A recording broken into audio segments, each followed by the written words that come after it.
4வதா lack of spending discipline. இது வந்து நம்ம இதுக்கு முன்னாடி பார்த்ததுக்கு அப்படியே ஆப்போசிட்.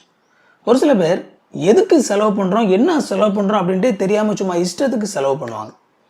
அதுவும் ஒரு சிலர் பார்த்தீங்க அப்படின்னா வருமானத்தை விட அதிகமாக செலவு பண்ணுவாங்க. இதெல்லாம் வந்து பார்த்தீங்க அப்படின்னு ரொம்ப மோசமான பழக்கங்கள், கடைசி வரைக்கும் உங்களை ஏழையாக வைத்திருக்கக்கூடிய பழக்கங்கள். நீங்கள் வந்து ஒரு குறிப்பிட்ட அளவு சம்பளம் வாங்குறீங்க அப்படின்னா அதில் வந்து ஓகே, என்னுடைய மந்த்தில் வந்து நான் இவ்வளவு தான் செலவு பண்ணணும் அப்படின்னு சொல்லி ஒரு குறிப்பிட்ட பட்ஜெட் நீங்கள் கரெக்டாக பிளான் பண்ணி நீங்கள் செலவு பண்ணால் மட்டும்தான் உங்களுடைய பணம் வந்து உங்களோட கையை விட்டு போகாமல் இருக்கும்.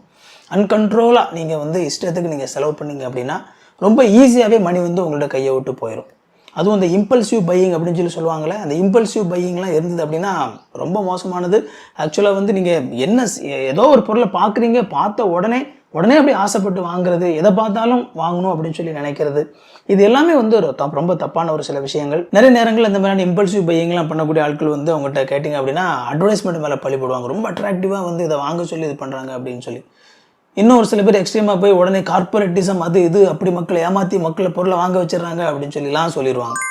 சரி, ஒரு பொருள் அவங்ககிட்ட இருக்குது அப்படின்னா அந்த பொருளை வந்து வாங்க வைக்கிறதுக்கு அதற்கான அவேர்னஸை கொடுக்கறது வந்து அவங்களுடைய கடமை, அது அவங்களுடைய உரிமை.